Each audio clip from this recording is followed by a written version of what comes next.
Thank you. Good to see a lot of people towards the end of the session, and good afternoon, everyone. So I'm Karthick. With me, I have my colleague, Jui.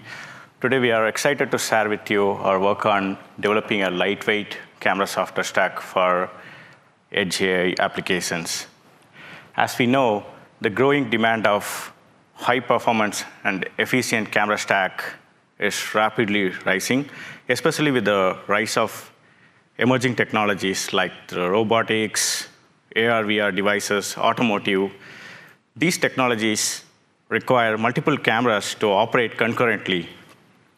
And the traditional camera software stacks from the silicon vendors are not well optimized for these use cases. So in this talk, we'll explore the challenges we faced, the innovative approaches we adopted, and the significant improvements we achieved in optimizing the camera software for edge AI. Our goal is to basically enable more efficient use of hardware resources, allowing multiple cameras to run in parallel with reduced compute, memory, and power consumption.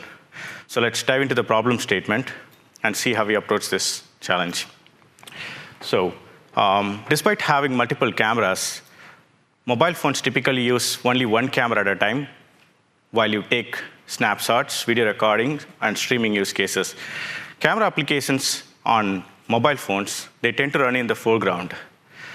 They consume all the hardware resources they require, but this approach can lead to significant performance bottlenecks, especially when multiple camera applications are running simultaneously on emerging technology products. The camera software stack provided by silicon vendors is generally not optimized for these emerging technologies. The silicon vendors usually provide a same software stack across various product segments. It's often a one-size-fits-all solution that does not cater to the specific needs of the emerging technologies.